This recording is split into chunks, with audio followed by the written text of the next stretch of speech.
मालिक अल्लाह के लिए मैं बर्तान धो दूंगा, सिर्फ एक वक्त की 2 रोटी दे देने। कभी आईने में अपनी शक्ल देखी है? आपको देखकर तो घरक भी भाग जाए।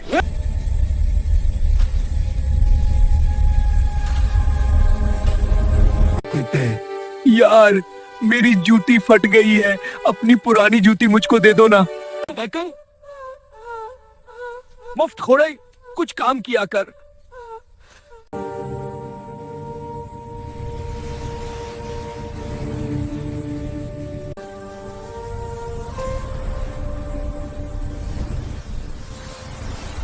मेरा कच्चा मकान गिरने के करीब है।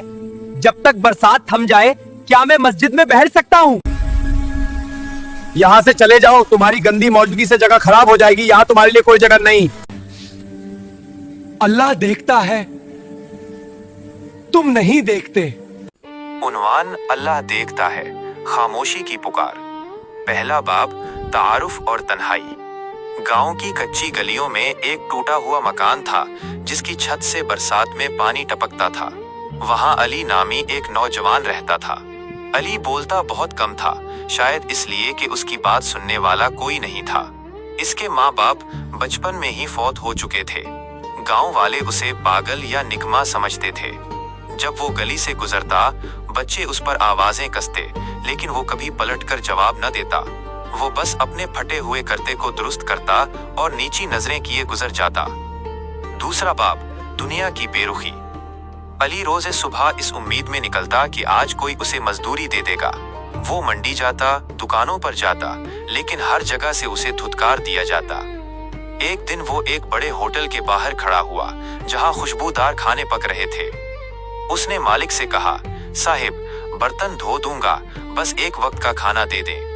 मालिक ने उसे ऊपर से नीचे तक देखा और हकारत से कहा, तेरी शक्ल देखी है, गाहक भाग जाएंगे, चल भाग यहाँ से। अली की आंखों में आंसू आ गए। इसने आसमान की तरफ देखा और दबी आवाज में कहा, अल्लाह देखता है, तुम नहीं देखते। तीसरा बाब, सब्र का इम्तिहान। अली की हालत मजीद खराब होती गई। एक सर्द शाम थी।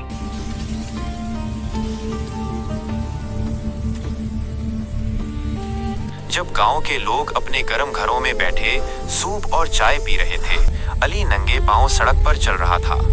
इसके जूते बिल्कुल घुस चुके थे।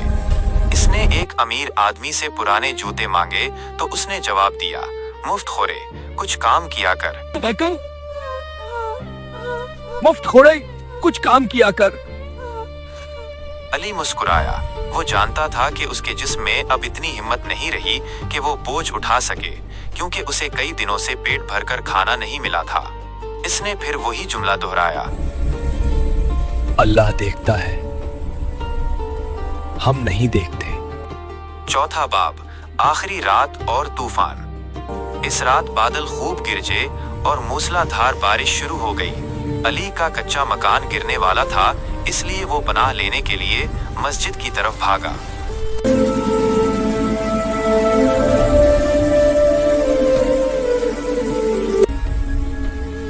यहाँ से चले जाओ, तुम्हारी गंदी मौजूदगी से जगह खराब हो जाएगी। यहाँ तुम्हारे लिए कोई जगह नहीं। ए मिस्कीन, यहाँ क्यों आ गए? कीचड़ फैला रहे हो, बाहर जाओ। अली खामोशी से बाहर निकलकर मस्जिद की बैरूनी दीवार के साए में बैठ गया। वो भीग रहा था, सर्दी से उसका बदन कांप रहा था, लेकिन उसके होंठों पर अल्लाह का जिक्र था। पांचवा बाब, उइसालिज़्ज़ही। रात के पिछले पहर जब सब सो रहे थे, अली ने वुजू किया और मस्जिद के सहन में खड़े होकर नमाज़े तहज्जुद की नीयत बांध ली। वो भूखा था, कमजोर था, लेकिन उसका दिल सुकून में था। जैसे ही वो सजदे में गया, उसने अल्लाह से कहा, या अल्लाह, तेरी दुनिया ने मुझे कबूल नहीं किया तो तू मुझे कबूल कर ले। और फिर इसने कभी सर नहीं उठाया। छठा बाब, पछतावा और हकीकत। सुबह जब इमाम साहब ने मस्जिद का दरवाजा खोला तो देखा कि एक वजूद सजदे में साकिन पड़ा है। जब उसे हिलाया गया तो वो ठंडा हो चुका था। इसके चेहरे पर ऐसी चमक और सुकून था जो गांव के किसी बड़े रईस के चेहरे पर भी नहीं था। पूरे गांव में खबर फैल गई। वो लोग जो उसे धुतकारते थे आज इसके जनाजे पर रो रहे थे।